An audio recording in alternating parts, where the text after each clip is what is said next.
Yan guys. Congratulations sa inyo lahat dyan. Nandito kami ngayon sa Yupa.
The goat there.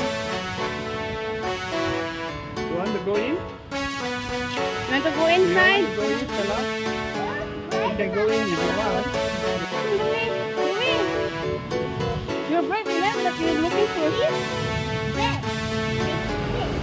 Hindi akalain na parang pelikula, paspasan magbabarkada, palaging nakatawa, lalo pag magkakasama ang team Buyoy. May isang grupo, tatlo ang bumuo, dalawang reyna ng kagubatan, isang reyna ng oranggutan. Team Buyoy ang pangalan, nagsimula lang sa maliit. What are you doing Unti-unti na there? lumalaki, Huh? saging na maugat at bulitas, tawanan habang lumilipas ang oras. Hindi akalain na They're all got parang pelikula, Animal Zoo is up top. paspasan magbabarkada, There. palaging Want to go to the nakatawa, animal zoo? lalo pag magkakasama ang team Buyoy.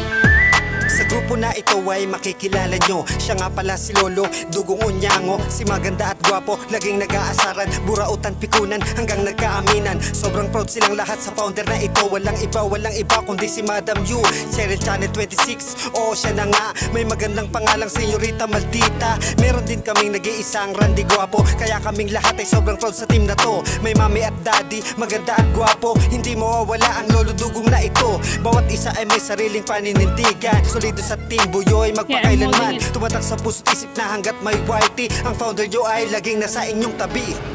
Hindi akalain na parang pelikula, paspasan magbabarkada, palaging nakatawa, lalo pag magkakasama ang team Buyoy.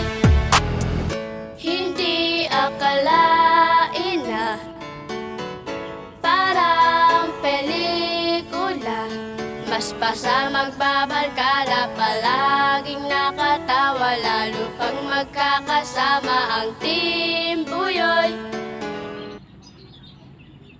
Oh, here. Sit down, Louie. Sit down. See, sit down. They feed you. You can. Stella, look. It's okay. Sige, look. Salamat sa aking mga nakilala, dahil palagi kayong nakasuporta. Mga naging kaibigan, kapatid, Look, Stella, kapamilya, ayan. dahilan kung bakit merong Cheryl Gemina. Salamat sa aking mga Louie, come nakilala, here. dahil palagi kayong nakasuporta. Mga naging kaibigan, kapatid, kapamilya, dahilan kung bakit merong Cheryl Gemina. Umibig, iniwan, nasaktan at nadapa, Pero ako'y bumangon at yun ang mahalaga. Tumatawa, nakangiti kahit may problema. Dinadaan ko na lang sa sayaw at kanta. Single mom kaya nakakaiyak. Nagsumikap tumayo para sa aking anak. Nagpunta sa ibang bansa para magtrabaho. Tiniis ang lungkot at hirap para lang magbago. Ang kinabukasan ng pamilya ko, nagmamahal para sa kanila. Kahit mapalayo ng matagal, mabuti na lang at ako'y may nakilala. 2018 ang taon nung kami nagsama. Isang kaibigan na palaging nandyan.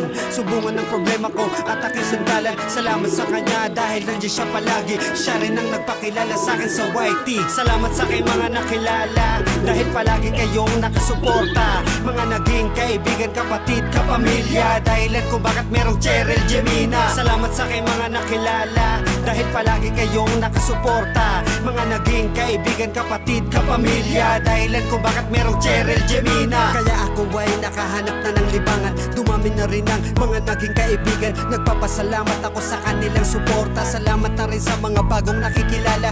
Naging kapatid, lolo at kapamilya. Kaya hindi ko na rin pansin ang mga problema. Ano man ang tema na inyong napanood, makikilala nyo pa ako sa